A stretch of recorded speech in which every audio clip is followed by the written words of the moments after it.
انت ابونا، آپ ہمارے والد محترم ہیں۔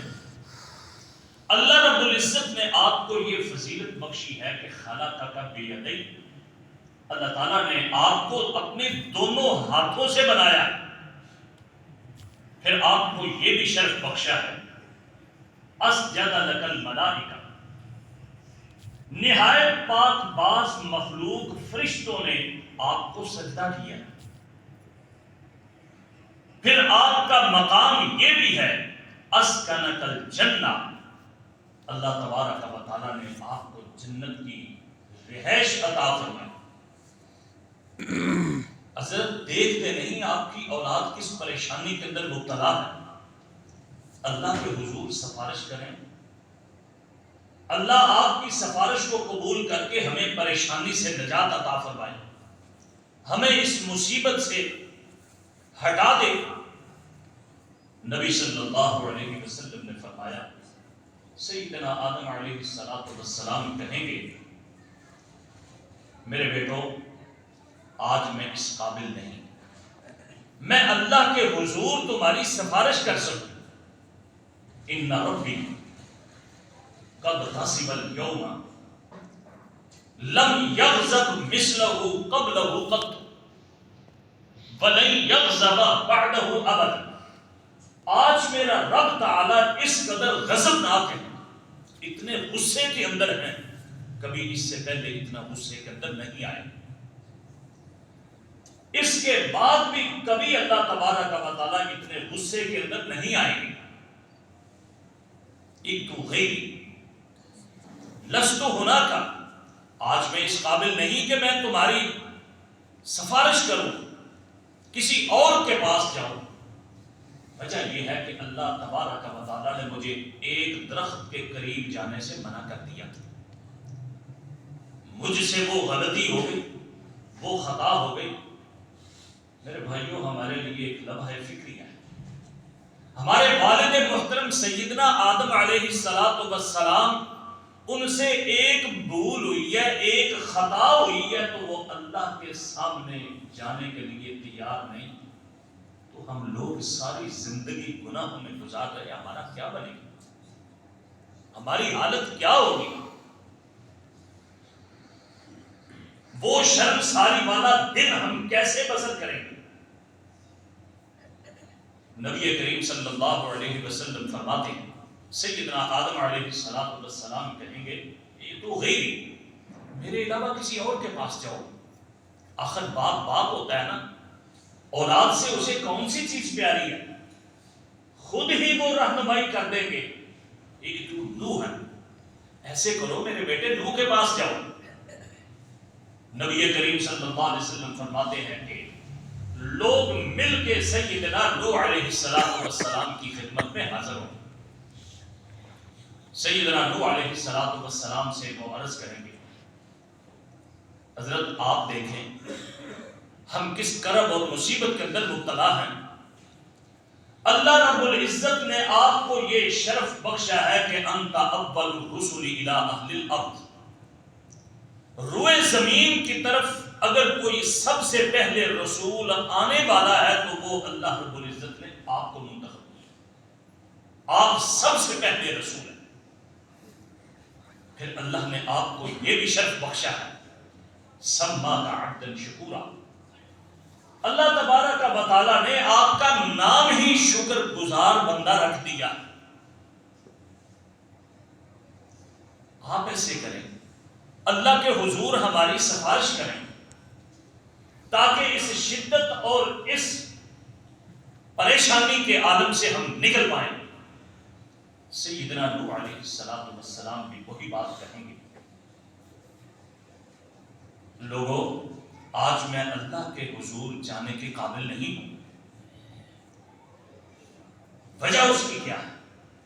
اس لیے انہو کانت لی دعویٰ، میں ایک دعا کر بیٹھا، وہ میرے لائق نہیں تھی، مناسب نہیں تھا کہ میں اللہ کے حضور وہ دعا کرتا۔ وہ دعا کون سی ہے؟ کچھ مفسرین کہتے ہیں کہ وہ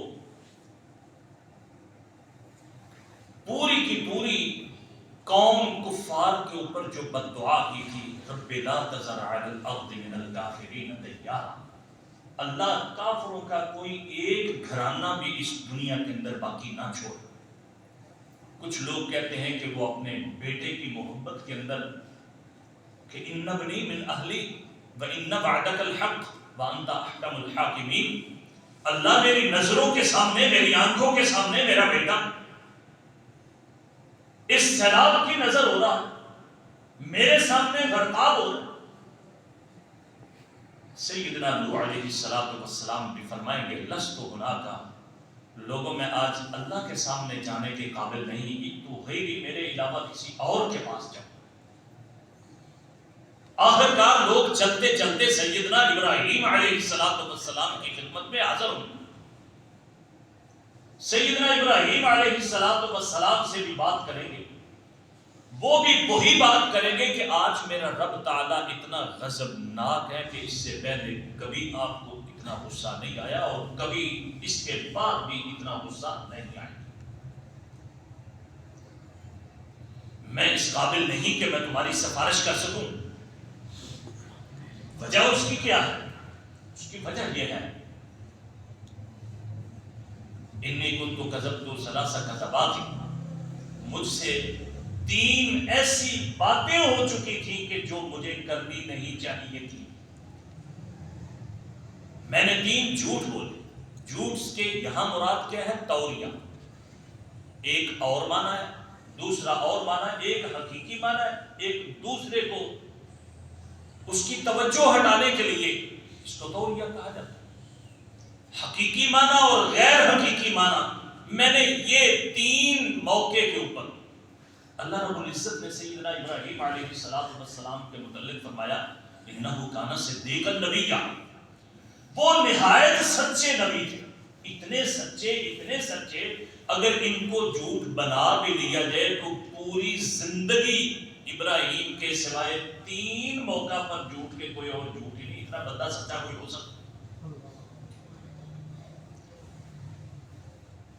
ایک تو وہ جو انہوں نے کہا انی سقیم، لوگوں کو تاثر دینے کے لیے کہ میں تمہارے اس میلے ٹھیلے کے اندر جانے کے لیے تیار نہیں ہوں، میں بیمار ہو جاؤں گا، مجھے تکلیف ہو جائے گی، میں تمہارے ساتھ نہیں جانا چاہتا۔ مقصد یہ تھا کہ پیچھے سے ان کے بتوں کا علاج کیا جائے۔ اور دوسری بات، ایک جبار کے علاقے سے گزر رہے تھے، ظالم حکمران کے پاس سے گزر رہے تھے، تو وہاں اپنی بیوی سارا سے کہنے لگے اس وقت میرے اور تیرے علاوہ یہاں کوئی مسلمان نہیں ہے، تو اسلام کے اعتبار سے میری بہن ہے، میں نے ان کو کہا ہے کہ یہ میری بہن ہے، فلا تکذبینی، اگر تمہیں وہ بلا کے پوچھیں تو یہی تم نے کہنا ہے کہ یہ میرا بھائی ہے، میری تکذیب نہیں کرنا۔ اس کی وجہ ذکر کی جاتی ہے کہ اگر کوئی کسی کے پاس کوئی ایسی عورت ہوتی تو وہ رہنے نہیں دی جاتی تھی۔ اسی طرح تیسری بات جو کی بل فعلہ ھذا کبیرہم فاسألوہم ان کانوا ینطقون، اس بڑے نے یہ تمہارے دوسرے بتوں کے ساتھ جو سلوک کیا ہے، جو ان کی درگت بنائی ہے، وہ اس بڑے نے بنائی۔ ویسے بھی نبی قوم کا بڑا ہوتا ہے، لیکن ان کو لمحہ فکریہ دینے کے لیے، ان کے ذہن کے اوپر بوجھ ڈالنے کے لیے کہا اس سے پوچھو یہ بڑا ہے، اس نے کیا ہو۔ تو ابراہیم علیہ السلام ان سے غیر حقیقی 3 باتیں ہوئی ہیں، اللہ کے حضور جانے کے لیے وہ تیار نہیں۔ وہ کہیں گے یہ تو غیری، میرے علاوہ کسی اور کے پاس جاؤ۔ چنانچہ نبی صلی اللہ علیہ وسلم نے فرمایا لوگ سیدنا موسیٰ علیہ السلام کی خدمت میں حاضر ہو۔ سیدنا موسیٰ علیہ السلام سے بھی یہی عرض کریں گے کہ حضرت دیکھیں کس پریشانی اور کس کرم کے اندر مبتلا ہے، اس کا کوئی حل کریں، اللہ کے حضور سفارش کریں۔ سیدنا موسیٰ علیہ السلام بھی وہی بات کہیں گے آج میرا رب بڑا غصے ہے، کبھی اس سے پہلے اتنا غصے میں نہیں، اس کے بعد بھی کبھی اتنا غصہ نہیں آیا. میں آج اللہ کے حضور اس لیے نہیں جانا چاہتا کہ مجھ سے ایک بندہ خطا قتل ہو گیا، ایک بندہ مجھ سے مر گیا. وہ قبطی موسیٰ علیہ السلام مصر کے اندر داخل ہوئے، شہر میں داخل ہوئے. 2 آدمی لڑ رہے تھے، ایک ان کی اپنی جماعت کا تھا، دوسرا قبطی تھا. فَوَقَذَهُ فَقَضَى عَلَيْهِ. فوراً موسیٰ علیہ السلام کہنے لگے هَذَا مِنْ عَمَلِ الشَّيْطَانِ. ارادہ نہیں تھا مارنے کا، نیت مارنے کی نہیں تھی، بس وہ بھوکا اس کو لگ گیا. اس کی تقدیر موت اس میں لکھی ہوئی تھی. دیکھیں اللہ کے نبی بعد میں بننے والے، ان سے یہ خطا ہوئی ہے اور وہ بھی بھول کر کے، نادانستہ طور پر، جان بوجھ کر کے نہیں، تو وہ اس خطا کے متعلق کہہ رہے ہیں جس کے متعلق اللہ رب العزت نے انہیں بتا بھی دیا. فَاغْفِرْ لِي فَغَفَرَ لَهُ. اللہ مجھے میری خطا معاف کر دے. اللہ نے معاف بھی کر دیا. تو اس ایک خطا کی وجہ سے سیدنا موسیٰ علیہ السلام اللہ کے حضور سفارش کرنے کے لیے اپنے آپ کو قابل نہیں سمجھتے. ہمیں سوچنا چاہیے ہم اپنی زندگی کیسے بسر کرتے ہیں، کس طرح گزارتے ہیں، کیسے کھاتے ہیں، کیسے پیتے ہیں، کیسے کمائی کرتے ہیں، ہمارا اٹھنا بیٹھنا کیسا ہے. کیا نافرمانی ہی تو نہیں کرتے رہتے؟ کس منہ سے ہم اللہ کے حضور، اللہ کے دربار میں جائیں؟ نبی صلی اللہ علیہ وسلم فرماتے ہیں سیدنا موسیٰ علیہ السلام بھی کہیں گے کسی اور کے پاس جاؤ. لوگ سیدنا عیسیٰ علیہ السلام کی خدمت میں حاضر ہوں گے، ان سے بھی وہی بات کہیں گے. صحیح بخاری کے اندر حدیث موجود ہے، وہاں اللہ کے پیارے پیغمبر صلی اللہ علیہ وسلم کے متعلق راوی فرماتے ہیں سیدنا عیسیٰ کے متعلق لم یذکر ذنبا. سیدنا عیسیٰ کے متعلق کسی قسم کے گناہ کا ذکر آپ صلی اللہ علیہ وسلم نے نہیں کیا کہ وہ بھی اپنے اس گناہ کا کہیں گے وہ کہ میں آج اللہ کے حضور جانے کے لیے تیار نہیں ہوں، تمہاری سفارش نہیں کر سکتا.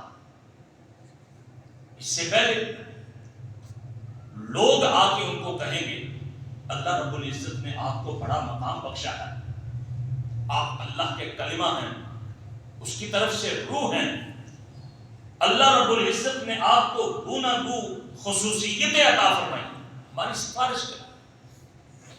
مسند احمد کے اندر حدیث موجود ہے، نبی کریم صلی اللہ علیہ وسلم نے فرمایا اس وقت عیسیٰ علیہ السلام کہیں گے میں اللہ کے حضور اس لیے نہیں جا سکتا، عبدت من دون اللہ، مجھے تو اللہ نے ان لوگوں نے الہ بنا لیا تھا، میری عبادت انہوں نے شروع کر دی تھی.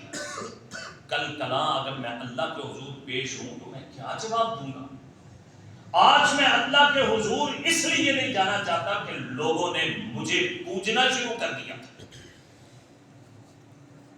نبی کریم صلی اللہ علیہ وسلم فرماتے ہیں جب سیدنا عیسیٰ علیہ السلام کہیں گے میں نہیں جاتا، تو ساتھ ہی یہ کہیں گے ایک تو محمد صلی اللہ علیہ وسلم، لوگوں ایسے کرو تم پیارے پیغمبر جناب محمد الرسول اللہ صلی اللہ علیہ وسلم کی خدمت میں حاضر ہو. لوگ مل کر کے میرے پاس آ جائیں گے، پھر مجھے جب آ کے کہیں گے تو میں کہوں گا آنا آنا، ہاں میں اس قابل ہوں، میں اس لائق ہوں کہ میں تمہاری سفارش کروں. میرے بھائیوں اس امت کو وہ نبی وہ رسول اللہ رب العزت نے عطا کیا جو کسی پہلی امت کے نصیب میں نہیں ہے. یہ امت کتنی شاندار امت ہے، کس قدر بہتر امت ہے، کتنی خیر والی امت ہے. سیدنا علی بن ابی طالب رضی اللہ تعالیٰ عنہ فرماتے ہیں نبی صلی اللہ علیہ وسلم نے فرمایا جعلت امتی خیر الامم، لوگوں میری امت سب امتوں سے سب سے بہتر امت قرار دے دی گئی. ایسی امت کی اس جیسی کوئی امت. نبی صلی اللہ علیہ وسلم نے فرمایا انتم موفون 70 امما وانتم اکرم علی اللہ. لوگوں ایک جانب 70 امتیں ہوں اور ایک جانب تم اکیلی امت ہو تو تم ان 70 کو پائے تکمیل تک پہنچانے والے ہو، ان سے بڑھ کر انتم اکرم علی اللہ، ان 70 امتیں وہ اللہ تعالیٰ کے ہاں اتنی کریم، اتنی قابل احترام اور باعزت نہیں جتنے اللہ تعالیٰ کے ہاں تمہارا احترام اور تمہاری عزت ہے۔ اس امت جیسی کوئی امت نہیں میرے بھائیو۔ اس لیے نبی کریم صلی اللہ علیہ وسلم نے فرمایا نحن الاولون الآخرون، لوگوں ہم قیامت والے دن سب سے پہلے سب سے اول ہوں گے، اگرچہ دنیا کے اندر سب سے آخر میں آئے، ساری امتیں پہلے آ کے جا چکی، سب سے آخر میں آئے، لیکن ہم قیامت والے دن سب سے اول ہوں۔ کیسے؟ نبی صلی اللہ علیہ وسلم نے فرمایا سب سے پہلے جنت میں جانے والی میری امت ہوگی۔ یہ امت بڑی شاندار امت ہے، بڑی فضیلت والی امت ہے۔ جب یہ جنت میں چلے جائیں گے، جتنے سارے جنتی ہوں گے، پہلی امتوں سے پچھلی امتوں سے جتنے بھی امتی ہوں گے، نبی کریم صلی اللہ علیہ وسلم نے فرمایا اہل جنت کی 120 صفیں ہوں گی، 120 صفیں۔ ان 120 صفوں کے اندر اس امت کی 80 صفیں ہوں، باقی ساری امتیں مل کر کے اتنی کتنی ہیں؟ 40، اور اس امت کی 80 صف۔ صحیح بخاری کے اندر حدیث موجود ہے، نبی کریم صلی اللہ علیہ وسلم نے فرمایا اللہ تعالیٰ قیامت والے دن کہیں گے آدم علیہ السلام سے مخاطب ہو کر کے، آدم اخرج بعث النار، اپنی اولاد میں جو تو نے جہنم کی پارٹی، جہنم کی جماعت ہے، جہنم کی طرف جو جانے والے لوگ ہیں نا تمہاری اولاد میں سے، ان کو نکال باہر کرو۔ سیدنا آدم علیہ السلام پوچھیں گے یا رب فما بعث النار، یہ جو بیچنے ہیں جہنم کی طرف کتنے؟ نبی صلی اللہ علیہ وسلم نے فرمایا اللہ تعالیٰ آدم علیہ السلام سے کہیں گے من کل 1999 نفس، ہر 1000 میں سے 999 تم جو ہے نا وہ جہنم کے لیے نکال دو۔ 1000 میں سے 999 جہنم کے اندر، اور صرف ایک بندہ جنت کے لیے، آدم علیہ السلام کی اولاد میں سے۔ جب یہ بات صحابہ نے سنی نا تو صحابہ رونا شروع ہو گئے، ہر شخص نے اپنے گریبان میں، اپنی چادر میں منہ لیا اور چیخیں ماری، پوچھ رہے ہیں کہ اللہ کے پیارے پیغمبر کون ہوگا خوش نصیب جو ایک ہوگا جنت میں جائے۔ جب نبی کریم صلی اللہ علیہ وسلم نے صحابہ کی یہ حالت دیکھی، نبی صلی اللہ علیہ وسلم نے فرمایا میرے ساتھیو ابشروا، اتنا پریشان نہ ہو، خوش ہو جاؤ، اللہ سے اچھی امید رکھو۔ یہ جو 999 اللہ رب العزت نے فرمایا یہ یاجوج ماجوج کے اندر سے ہوں گے، تم پریشان نہ ہو۔ یاجوج ماجوج بھی آدم علیہ السلام کی اولاد میں سے 2 خاندان ہیں، بہت نفری ہے ان کی، قرآن مجید کے اندر اس کا ذکر آیا ہے کہ ایک وقت آئے گا اللہ رب العزت ان کو کھول دیں گے، اجازت دے دیں گے، پھر ہر چیز کو جو ہے وہ فنا کرنے کی کوشش کریں، وہ جہنم کے اندر جائیں۔ نبی کریم صلی اللہ علیہ وسلم نے فرمایا میرے ساتھیوں کیا تم اس بات کے اوپر خوش نہیں ہو کہ اللہ تعالیٰ تمہیں باقی سارے کے سارے جو ہے نا وہ 3 حصے ہوں اور چوتھا حصہ تم جنت کے اندر آ جاؤ۔ صحابہ فرماتے ہیں کبرنا، ہمیں کچھ تسلی ہوئی، ہم نے خوشی کے مارے اللہ کی یاد کی، اللہ بہت بڑا۔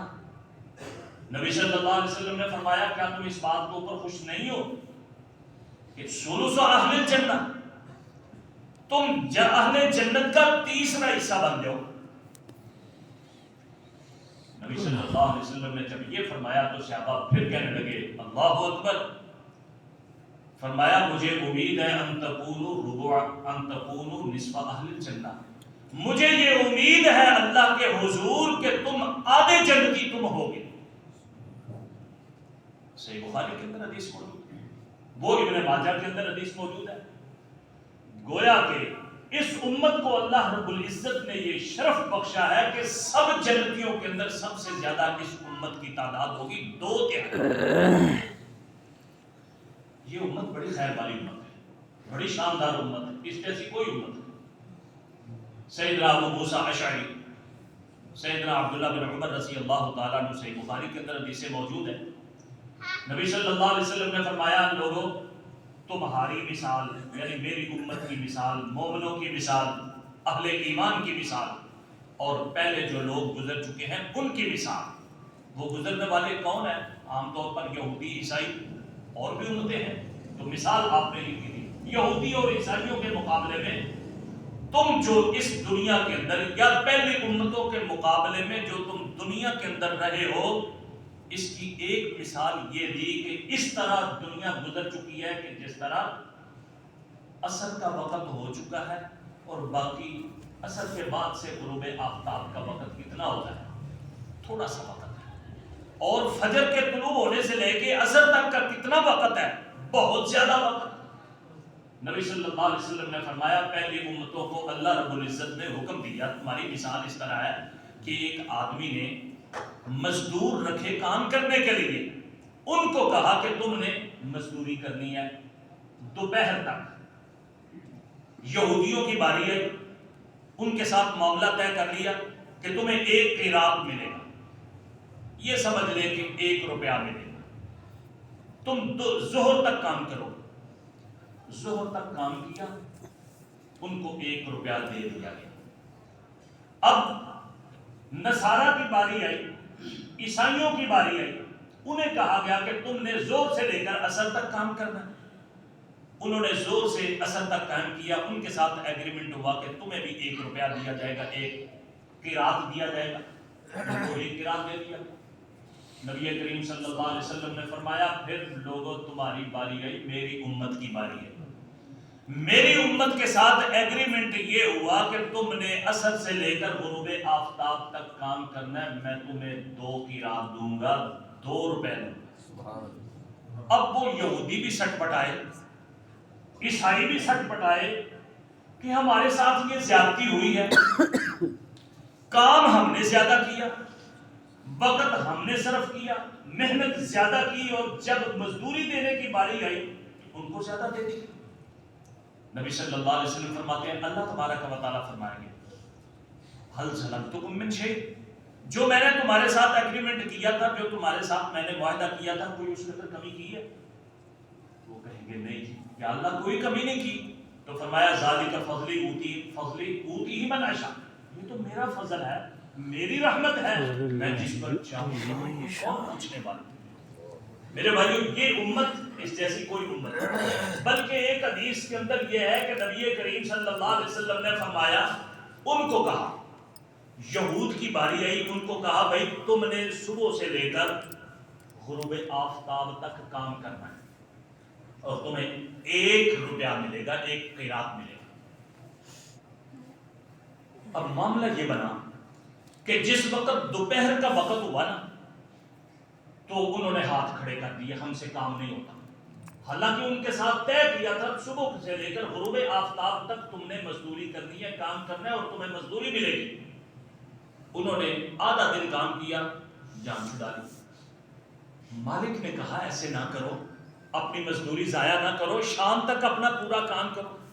کئی مزدور ہوندے نے اکھڑ وہ تھوڑا جا کام بعد ہو گئے کھندے وہ سے ویلے بھی ہو گئے کام کیتا ہو سکتا چھڑ کے ٹر جاندے. اس کے بعد نبی صلی اللہ علیہ وسلم فرماتے ہیں کہ پھر عیسائیوں کی باری آئی، نصارہ کی باری آئی. ان کو کہا جی چلو دوپہر ہو چکی ہے، اب دوپہر سے لے کر تم نے غروب آفتاب تک کام کرنا ہے اور تمہیں بھی 1 روپیہ ملے گا. عصر کا وقت ہوا، انہوں بھی سرنڈر کر دیا، ہاتھ کھڑے کر دیے، ساڈے کو نہیں کام ہوندا. ہم نہیں کام کر سکتے. کہا گیا کہ ایسے کرو، تھوڑا سا وقت رہ گیا، اپنا وقت پورا کر لو، مزدوری اپنی پوری لے لو، کوئی تمہارے ساتھ معاملہ نہیں بنے گا. اگر تم نے یہ کیا تو تمہاری مزدوری ضائع ہو جائے. وہ کہہ رہے لا حاجت لنا ما عملنا باقی، ہمیں کوئی غرض کوئی ضرورت نہیں ہے، جو ہم نے کیا ہے ضائع، ٹھیک ہے ہمیں کوئی ضرورت نہیں. وہ چلے.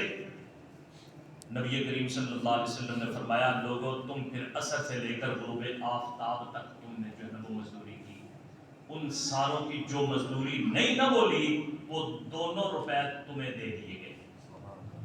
میرے بھائیوں اس کے اندر ایک ہمارے لیے ایک بڑی پتے کی بات ہے. وہ کیا؟ زندگی کے اختتام تک ہم نے عمل کرنا ہے. ایک غروب آفتاب ایک علامت ہے انسان کی موت کی.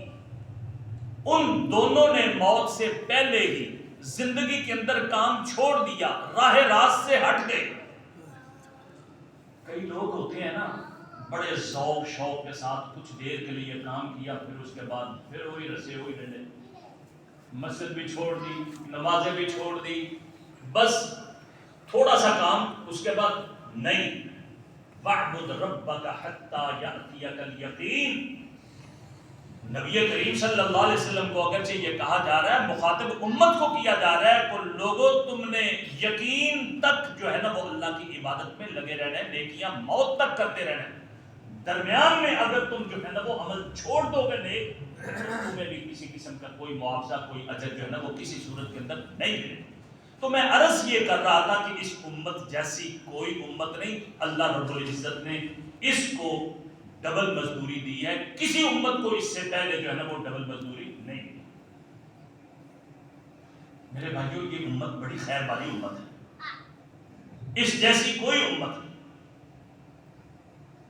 اس امت کی خوش نصیبی یہ ہے کہ اللہ رب العزت جنت کے اندر اس امت میں سے 70,000 ایسے نفوس مقدسہ کو داخل کریں گے جن کو کوئی حساب کتاب کوئی پوچھ پرچھ ہوگی. سیدنا عبداللہ بن عباس رضی اللہ تعالیٰ عنہ فرماتے ہیں نبی صلی اللہ علیہ وسلم تشریف فرما تھے، آپ نے فرمایا عرضت علی الامم عرضت علی الانبیاء باممها، میرے سامنے پہلے انبیاء اپنی امتوں سمیت پیش کیے گئے. کیفیت اور حالت یہ تھی، کوئی نبی آیا، اس کی امت میں سے اس پر ایمان لانے والے صرف 2 افراد تھے. کوئی نبی آیا، اس کی امت میں سے اس پر ایمان لانے والا صرف 1 آدمی تھا.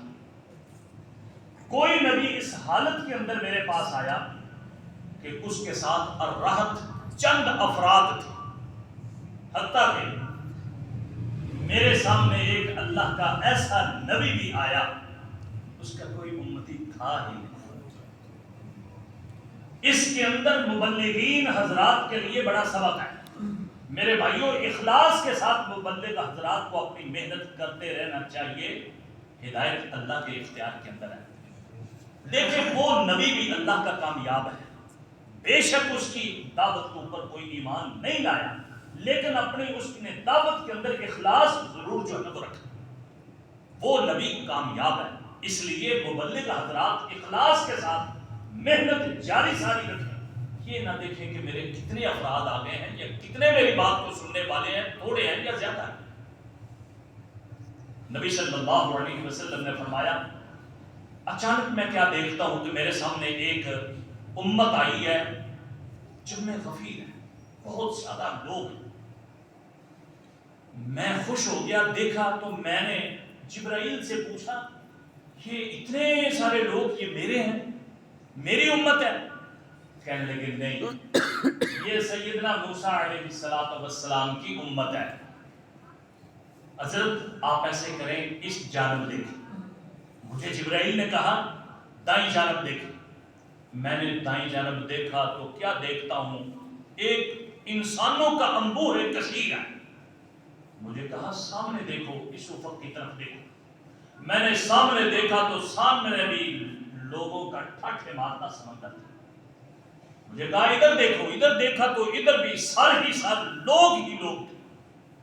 مجھے وہ کہنے لگے ہاذی امتک، یہ ہے آپ کی امت، اس امت میں سے 70,000 وہ نفوس مقدسہ ہیں کہ جو بغیر حساب کے، بغیر عذاب کے جنت کے اندر چلے جائیں۔ یہاں تو 70,000 کے لفظ ہیں، ایک حدیث کے اندر لفظ موجود ہے کہ ہر 1000 کے ساتھ آگے 70,000 جنت کے اندر داخل ہو۔ مسند احمد کے اندر حدیث موجود ہے، اگر یہ دیکھ لیا جائے نا ہر 1000 کے ساتھ 70,000 تو 7 کروڑ افراد بنتے ہیں۔ اس امت کے 7 کروڑ افراد ایسے ہیں جو بغیر حساب و کتاب کے جنت میں جائیں۔ مسند احمد کے اندر ایک حدیث موجود ہے، نبی کریم صلی اللہ علیہ وسلم نے فرمایا ہر 1000 کے ساتھ 70,000 بغیر حساب و کتاب کے جنت۔ آپ اندازہ کریں 4 ارب 90 کروڑ افراد اس امت کے بغیر حساب و کتاب کے، کسی امت کو یہ فضیلت نہیں، کسی امت کو اللہ رب العزت نے یہ شان نہیں بخشی۔ اللہ ہمیں بھی ان خوش نصیبوں میں کر دے، آمین۔ اللہ کے لیے کوئی مشکل نہیں۔ نبی صلی اللہ علیہ وسلم نے اتنی بات کی، اندر چلے گئے۔ اب صحابہ آپس کے اندر بیٹھے تبصرہ کرنے لگے، یہ بغیر حساب کے کون لوگ ہوں گے جو خوش نصیب جنت میں جائیں گے؟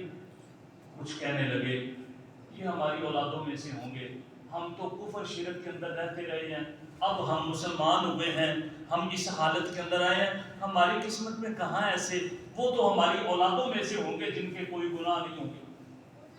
کوئی کہنے لگا نہیں وہ نبی ہوں گے، کوئی کچھ کہنے لگے۔ نبی صلی اللہ علیہ وسلم تشریف لائے، آپ صلی اللہ علیہ وسلم نے پوچھا کیا؟ کہنے لگے کہ ہم یہ بات کر رہے ہیں کہ کون ہوں گے۔ نبی صلی اللہ علیہ وسلم نے 4 خوبیاں ان لوگوں کی بیان کی، 4 خوبیاں۔ نبی کریم صلی اللہ علیہ وسلم نے فرمایا جنت میں جانے والے پتہ ہے کون ہیں؟ لا یسترخون، وہ دم کا مطالبہ نہیں کرتے ہوں گے۔ دم شرعی طور پر کروانا جائز ہے، درست ہے، بشرطے کہ وہ دم کرنے والا شریعت کا پابند ہو، دھوکے باز نہ ہو، فراڈیا نہ ہو، ادھر ادھر کی چتر چتر کرنے والا نہ ہو۔ دم کرنا جائز ہے، لیکن افضل عمل یہ ہے اللہ کے اوپر کتنا توکل ہے۔ یہ بھی توکل ہی ہے نا کہ اللہ تو جیسے بھی مجھے زندگی کے اندر رکھے، جیسی بھی تکلیف رہے، تو تکلیف دور کرنے والا ہے، میں کوئی کسی سے کسی قسم کا کوئی مطالبہ نہیں کرتا، تو اپنی رحمت کے ساتھ مجھے شفا دے دے تو دے دے، میں دم بھی نہیں کرواتا۔ کتنا توکل ہے، وہ دم کا مطالبہ نہیں کرتے، دم کہہ کے نہیں کرواتے۔ ایک خوبی۔ دوسری خوبی لا یتطیرون، ان کی خوبی یہ ہے کہ کبھی ان کے دماغ کے اندر، ان کے دل کے اندر، ان کی سوچ اور فکر کے اندر بدشگونی نہیں ہے، نحوست کا تصور نہیں کرتے۔ فلاں منحوس، ہماری حالت کیا ہے؟ 80-90 کروڑ کی گاڑی لی ہے، یا 1 کروڑ 2 کروڑ 4 کروڑ کی گاڑی لی ہے، پٹھا چیتر اگے لا دیتا ہے، انا للہ و انا الیہ راجعون، پیچھے لا دیتا ہے۔ کالی بلی آگے سے گزر جائے بس کیا ہو گیا کہ وہ جی بلی آگے سی بس، یہ صاحب ایمان ہے۔ عجیب قسم کی صورت۔ صبح دکان پہ بیٹھا، کسی پہلے گاہک نے کوئی ایسی بات کر دی یا کوئی کہہ دیا کم کر دو، اور یار وہ پہلا لیش آیا سی بس وہ ساری دیہڑی انہوں نے کمائی کو نہیں، انا للہ و انا الیہ راجعون۔ یہ عجیب قسم کی صورت حال ہے۔ اس کے اندر بھی وہی بات ہے کہ یہ شخص اپنے نفع اور نقصان کا مالک صرف اللہ کو سمجھتا ہے، کائنات کے اندر کوئی ایسا نہیں ہے کہ جو اس کو کسی قسم کا کوئی نقصان دے گا۔ لا یتطیرون، یہ بدشگونی نہیں کرتے۔ لا یکتبون، اکتبا کیا ہوتا ہے؟ پرانے دور کے اندر بزرگ جانتے ہیں جب کبھی بیماری شدت اختیار کر دیتی خاص طور پر، تو وہ لوہے کو گرم کرتے، جب بالکل سرخ جو ہے نا وہ ہو جاتا نا لوہا آگ کی طرح، تو داغتے اس کو جسم کے اوپر لگاتے، وہاں جو ہے نا اس کا زخم یا اس قسم کی کوئی ایسی چیز تو وہ ختم ہو جاتی۔ نبی کریم صلی اللہ علیہ وسلم نے فرمایا لوگوں 3 چیزیں ہیں اصول علاج کے طور پر، 3 چیزیں تیر بہدف علاج ہے. شربت عسل، شہد کا پینا، شہد کے اندر شفا ہے. شربت محکم، سنگی لگوانا، پچھنے لگوانا، یہ بالکل حجامہ جس کو کہا جاتا ہے یہ بھی تیر بہدف علاج ہے. اور تیسرا بتایا کہ القی بالنار، آگ کے ذریعے داغنا، تو یہ بھی ایک علاج ہے، زبردست علاج ہے. لیکن انہا امتی عن القی، میں اپنی امت کو اس بات سے منع کرتا ہوں کہ عمومی حالت کے اندر یہ کام نہ کیا کرو، یہ تکلیف دہ امر ہے. خود نبی کریم صلی اللہ علیہ وسلم نے لوگوں کو سنگی لگائی کی ہے، یہ جو ہے نا کیا یہ داغ لگایا ہے، اس میں کوئی حرج والی بات نہیں. لیکن یہ پھر وہی بات ہے، توکل اتنا مضبوط ہے اس کا اللہ کے اوپر، وہ کہتا ہے میں تکلیف کی زندگی برداشت کر لوں گا لیکن یہ کام نہیں کروں گا. اور آخری بات آگے جو کی ہے نا وہ تینوں کا مجموعہ، وَعَلَىٰ رَبِّهِمْ يَتَوَكَّلُونَ، یہ نہیں کہا يَتَوَكَّلُونَ عَلَىٰ رَبِّهِمْ اپنے رب پر توکل کرتے ہیں، بلکہ اللہ کو پہلے لایا. مطلب کیا؟ صرف اور صرف رب تعالیٰ پر ہی ان کا توکل ہے، کسی اور چیز کے اوپر ان کا کوئی بھروسہ نہیں، نہ اپنی عقل پر، نہ فکر پر، نہ مال پر، نہ دولت پر، نہ رشتہ داروں پر، نہ عزیز و اقارب پر، نہ جماعت والوں پر، نہ محلے والوں پر، کائنات کے کسی شخص کے اوپر ان کا کچھ اعتماد نہیں. اگر بھروسہ ہے تو صرف اللہ تبارک و تعالیٰ کے اوپر بھروسہ.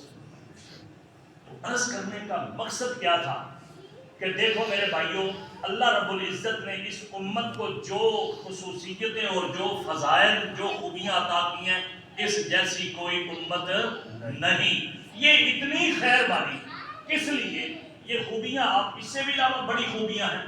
اللہ رب العزت نے فرمایا کن تم خیر امتن، یہ کتنی خوبیاں رکھی ہیں، تم سب امتوں سے بہترین امت. میرے بھائیوں ہمارا بھی دل چاہتا ہے نا تم خیر والی امت میں شامل ہو جائیں، کہ نہیں چاہتا؟ دل چاہتا ہے دل. اللہ آپ کو جزائے خیر عطا فرمائے. تو اللہ رب العزت نے اس امت کے اندر خیر والی امت میں شامل ہونے کے لیے کچھ شرطیں بیان کی. اگر تو وہ ہمارے اندر موجود ہیں تو ہم مبارکباد کے لائق ہیں، ہمارے لیے بڑی خوش نصیبی ہے. اللہ اس پر استقامت عطا فرمائے. اگر نہیں تو اللہ ہمیں یہ خوبیاں اپنے اندر پیدا کرنے کی توفیق عطا فرمائے. پہلی چیز تم خیر امت، تم بہترین امت ہو. کس لیے؟ اخرجت للناس، تمہیں لایا ہی لوگوں کی خیر کے لیے گیا، تم نکالے ہی لوگوں کی بہتری کے لیے گئے ہو. میرے بھائیوں آج میں اور آپ سوچیں، ہم لوگوں کی بہتری کرتے ہیں، ہم تو آج تک اپنے پیٹ سے آگے نکل ہی نہیں سکے. ہم اپنی ہی خیر بناتے ہیں، اپنی ہی خیر چاہتے ہیں، اپنا ہی فائدہ کرنے کی کوشش کرتے ہیں. جائے دوسرا بھاڑ میں، جتنا مرضی نقصان اٹھائے، مجھے فائدہ ہونا چاہیے. تو یہ خیر امت کیسے ہوگا؟ کنتم خیر امت اخرجت للناس، کیسے خیر ہوگی؟ میرا دل چاہتا ہے کہ مجھے اللہ نعمت عطا فرمائے تو میں کسی کی نعمت کو دیکھ کر کے جلوں نہ، کسی کے خلاف میں کوئی پروپیگنڈا نہ کروں. اگر مجھے کوئی کاروبار کے حوالے سے پوچھتا ہے تو میں اخلاص نیت کے ساتھ اس کی صحیح رہنمائی کروں. ایک بندہ دیکھتا ہے کسی کا کاروبار اچھا چلتا ہے تو وہ چاہتا ہے چلو میں بھی اس کو غلط، بلکہ کیا نہ کام کریے تے بڑے ساری زندگی کرتا رہے تے چنگا نہیں تے تو کیوں کرتا رہے. نبی صلی اللہ علیہ وسلم نے فرمایا المستشار مؤتمن، ہماری امانت کدھر چلی گئی؟ خیر کیا ہے کہ جب لوگوں کے لیے تم بھلائی، ہماری بھلائی کی کیا کیفیت ہے؟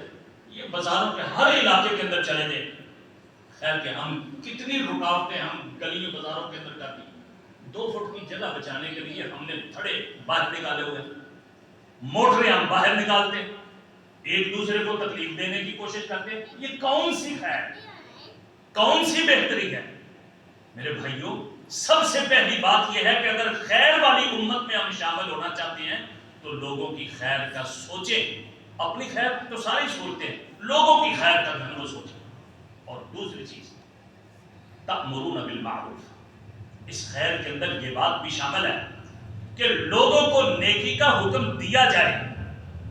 نبی صلی اللہ علیہ وسلم نے فرمایا کلکم راع وکلکم مسئول عن رعیتہ۔ ہم نے یہ نیکی کا حکم دینے والا نظام ٹھیکیداری علماء کو دے دیا۔ ہم سمجھتے ہیں بس مولوی لوگوں کا کام ہے، باعث لوگوں کا کام ہے، وہ ہمیں باز کرے، ہم کسی کو کوئی چیز نیکی کا حکم نہ دیں۔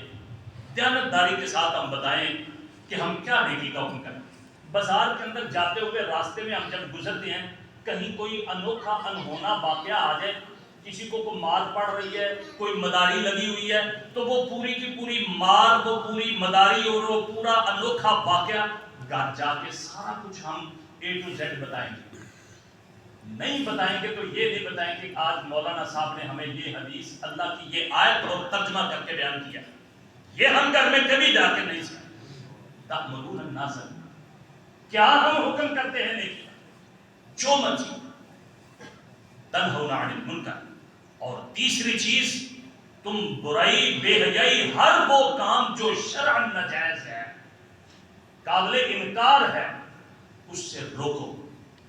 ہم روکتے ہیں؟ نہیں روکتے۔ مولا صاحب کی ذمہ داری ہے وہ روکے، پر روکے ٹھیک ہے، نہ روکے تو کئی دفعہ مولوی صاحب کے روکنے کے اوپر بھی ہم ناراض ہو جاتے ہیں کہ مولوی صاحب کیوں ہمیں کچھ کہتے ہیں، ہمیں من مانی کیوں نہیں کرنے دیتے۔ پھر ہماری جو حالت ہو چکی ہے، کتنے ہیں، اللہ اکبر، اللہ جزائے خیر عطا فرمائے ان بزرگوں کو جو مسجدوں میں آ جاتے ہیں، کتنے ہماری جوان اولاد ہے مسجد میں، ہم خود آ جاتے ہیں، وہ نہیں لے کر کے آتے، اسی طرح سوئے ہوئے ہیں، اسی طرح کام کے اندر، کھیل کود کے اندر لگے۔ تنہون عن المنکر، یہ تیسری چیز منکر سے بھی روکنا۔ اگر ہم خیر امت کے اندر شامل ہونا چاہتے ہیں تو یہ تینوں چیزیں، اور چوتھی چیز تؤمنون باللہ، اس کے ساتھ ساتھ تمہارا اللہ کے اوپر ایمان کامل ہونا چاہیے۔ پتہ ہے ایمان کامل کیا ہوتا ہے؟ ایمان کامل 11 چیزیں ہیں، 11 چیزیں۔ اگر ان 11 چیزوں کے اوپر عمل نہیں، ان 11 چیزوں کے اوپر انسان کا عقیدہ پختہ نہیں، تو ایمان ذرہ بھی نہیں۔ 6 چیزیں وہ تو آپ سمجھتے ہیں، جبرائیل، حدیث جبرائیل کے نام سے مشہور ہے، ان تؤمن باللہ وملائکتہ وکتبہ ورسلہ والیوم الآخر والقدر خیرہ وشرہ، یہ 6 چیزیں، اور 5 چیزیں جن کو ارکان اسلام کہا جاتا ہے، جو وفد عبد القیس والی روایت کے اندر ہے، ان کو بھی ایمان قرار دیا۔